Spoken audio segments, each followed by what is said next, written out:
Hello, ladies and gentlemen, boys and girls. Randall M here. Today's Friday, November 11th, 2022 AD. And I've got the red bank. And this is a flashlight, a compass, and then, of course, you open it up and push the button right here. And let's see if we get that in focus here. It's an electric arc fire starter, which is pretty cool. I like that. Look at that. Let's see if I can get that in focus for you again.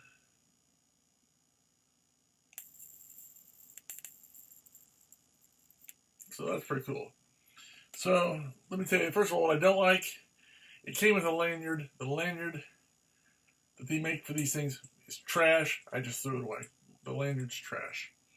Secondly, the compass on top, again, not much there to it.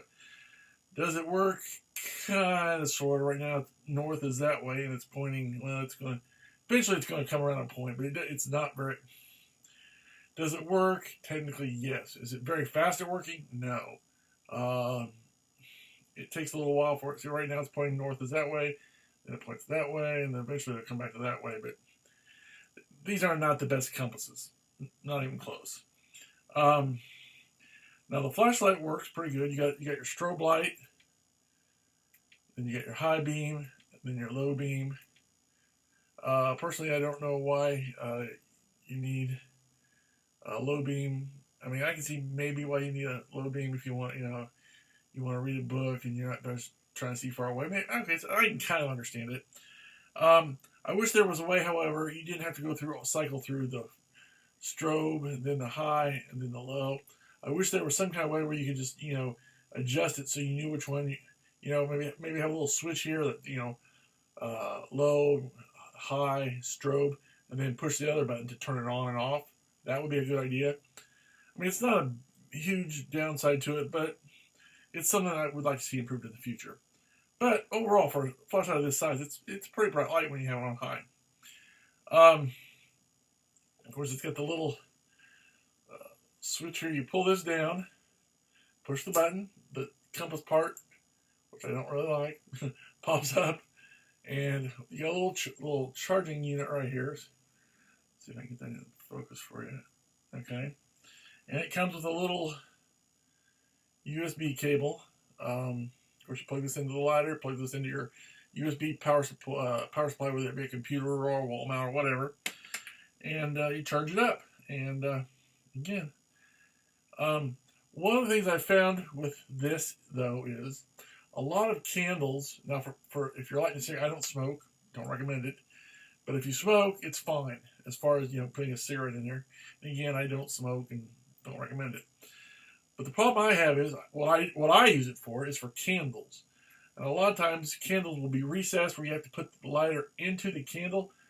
And what happens is this lid will get it, you try to put it in and the lid gets in the way. And it's kind of like trying to put it in. The wick's, maybe an inch or two below the top. And what they need to do is figure out some way. Maybe I like the idea that the cap is attached. But for putting into like candles or something like that where you have to, go into a recessed area, it's not always easy because the cap gets in the way a lot. And what would be a good idea, in my opinion, is if the cap could screw on and off. So, you're not going to lose the cap, but when you go to put it in like to a candle or something where you got to, reach down into something, you can still use the electric arc to start your fire, but the cap doesn't get in the way.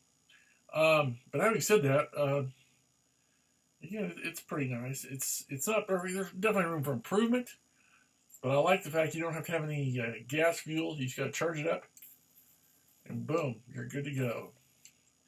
So overall, it's pretty nice. It's not a high-end professional tool, but it's for the casual user, it's going to be just fine.